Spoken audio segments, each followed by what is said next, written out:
If you've been wondering which units are actually worth investing in, you've come to the right place. Today we're breaking down every Anime Squadron unit and ranking them based on the 4 most important roles in the game: DPS, support, tank, and farm. Whether you're just starting out or trying to optimize your endgame team, this tier list will help you figure out which units deserve your resources and which ones are better left on the bench. But we're not stopping at the rankings. I'll also share some useful tips, explain why certain units stand above the rest, and show you the best ways to farm the resources you'll need to keep progressing. So if you want to build a stronger squad without wasting time or materials, stick around because we've got a lot to cover.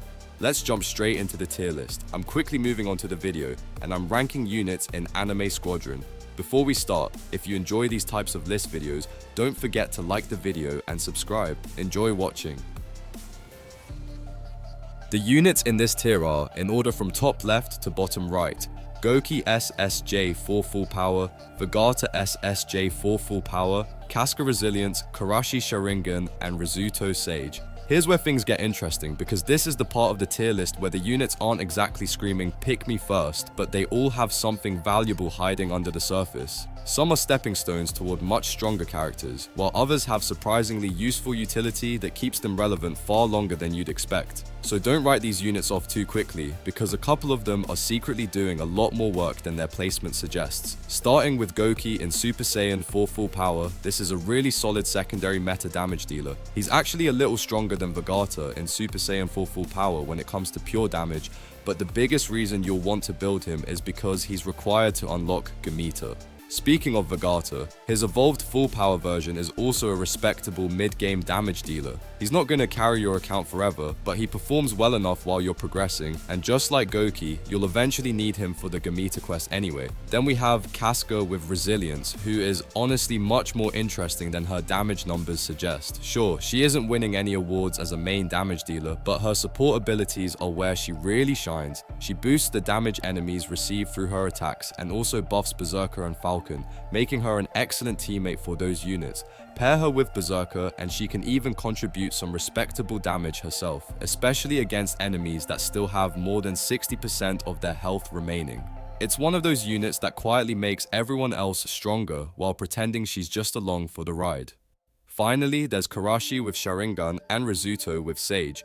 Karashi doesn't hit as hard as the units above him or even Rizuto, but he earns his spot because of how incredibly useful he is for farming resources across different game modes. Fast clears are always valuable, and Karashi remains an excellent filler unit even for late game teams because of that utility. Rizuto, on the other hand, is a perfectly fine secondary meta damage dealer for the mid-game. He'll help you get through plenty of content, but I wouldn't pour too many resources into him. His scaling falls off later, and unlike Karashi, he doesn't really have a unique role that keeps him valuable once stronger options start filling your roster. The units in this tier are, in order from top left to bottom right: Frieza Golden, Puppeteer Transcendent, Android Super, Medora Gunbai, Skeleton Knight Resonance, Falcon Dark, and Shanron Omega. Sometimes being in B tier is actually a compliment, because this is where you'll find units that can do almost everything well without completely dominating the meta. They may not always top the damage charts, but they bring enough utility, survivability, or versatility to make them incredibly valuable in the right team. If you're looking for reliable units that stay useful across multiple game modes, this tier has plenty of winners. Starting with Frieza in Golden form, he's a unique meta damage dealer built around getting kills. His summons and zone create massive area of effect explosions, letting him wipe out groups of enemies surprisingly fast. On top of that, if he has at least 3 summons active, he can even revive himself during defense missions, making him much harder to take down than most damage dealers. Next up is Puppeteer in his Transcendent evolution, and honestly, this unit feels like Gameta's younger sibling. His raw damage is a bit lower, but he makes up for it with incredible survivability thanks to constant healing. Instead of focusing on utility debuffs, most of his kit is centered around making himself hit even harder through self buffs and offensive debuffs. The best part is that he's surprisingly easy to farm, since both his base version and evolution materials come from the Katakara Bridge challenge on normal and hard difficulty. Android in super form is another solid pick if you need a secondary meta damage dealer. He also brings a few stuns for extra utility. While he falls behind Dante and Virgil when those two are used together, he's still perfectly capable of pulling his own weight. Then there's Medora with Gunbai, who plays a little differently from most damage dealers. Instead of deleting enemies instantly with huge burst attacks, he slowly melts them down with powerful damage over time effects. Skeleton Knight with Resonance is another standout because he perfectly blends offense and defense. His damage isn't quite at S tier level, but he's arguably the best tank in the entire game. Link him with your strongest damage dealer, and the damage reduction alone can make difficult stages much safer, while still allowing Skeleton Knight to contribute respectable damage. Finally, Falcon in Dark form and Shanron in Omega form round out this tier with versatility.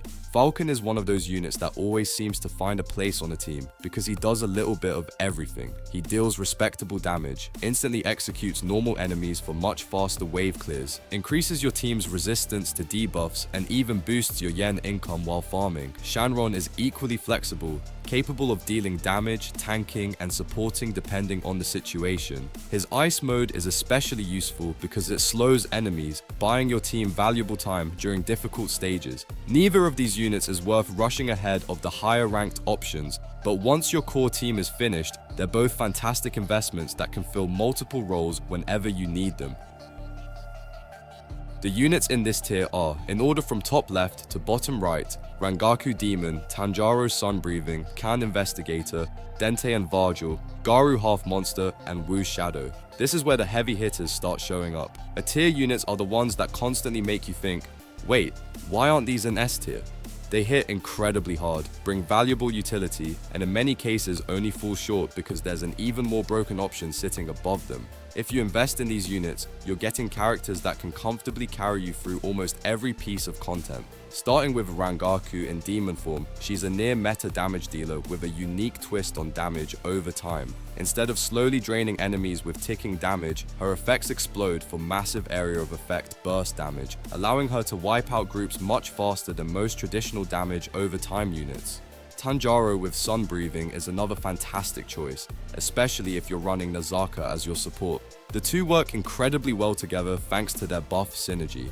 Even on his own, Tanjiro comes very close to meta status by executing weakened enemies while continuously buffing himself once targets fall below 50% and then 25% health. Kan in Investigator form offers a completely different playstyle by blending strong damage with outstanding survivability.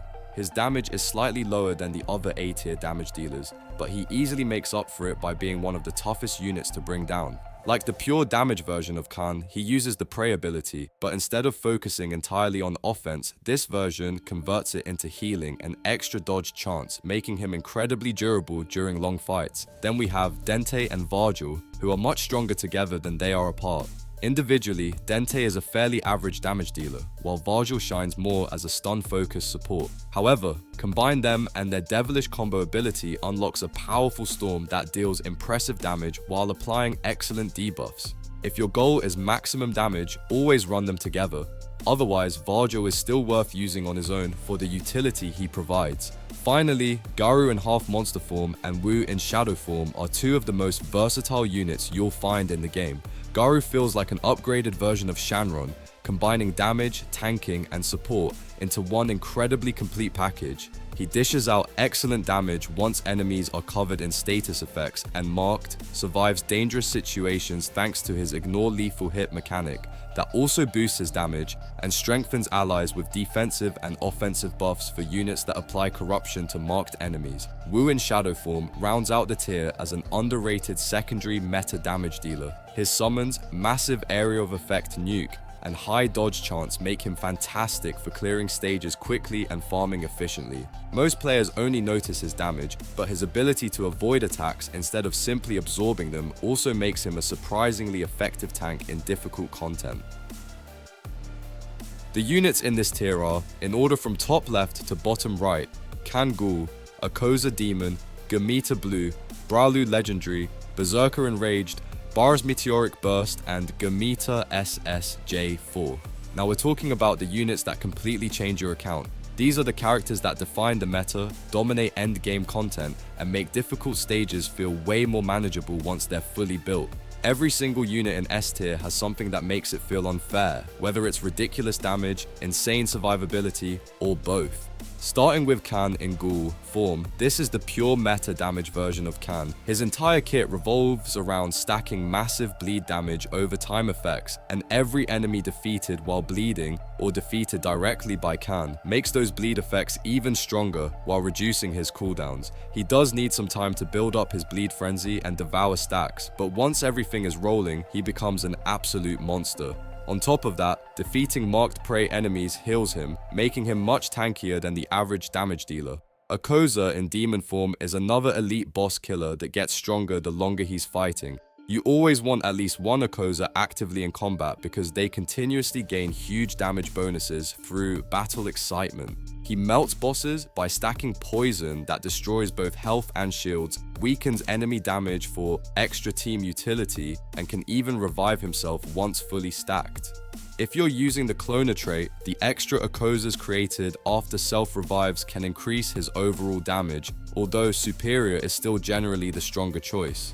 Gomita in blue form is another incredible boss-focused unit whose strength comes from repeatedly attacking the same target. Every hit builds up powerful self-buffs, allowing him to scale into one of the strongest damage dealers during long battles, while his ultimate still delivers excellent burst damage for shorter stages. His leader ability also grants a 30% damage bonus to dragon units and a 10% bonus to water units. Bralu in legendary form is much easier to obtain than Gomita, and that's a huge reason why he's one of the best overall units in the game. His damage is enormous, but what really makes him stand out is that enemies actually hurt themselves by attacking him thanks to his powerful Thorns effect and damage amplification. Combined with crowd control immunity and defensive boosts from rage stacks, Bralu becomes both an incredible tank and an amazing damage dealer. His leader ability boosts antagonist units by 30% and nature units by 10%. The final 3 units are absolute powerhouses. Berserker in enraged form is one of the strongest bleed damage dealers available, with damage over time effects that even reduce enemy regeneration.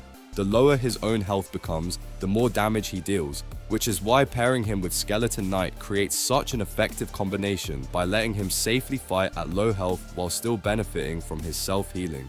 Baras in Meteoric Burst form is another terrifying boss killer whose damage keeps climbing as he repeatedly attacks the same target. His self-revives make him incredibly difficult to remove while also increasing his damage even further, making him one of the stickiest meta units available.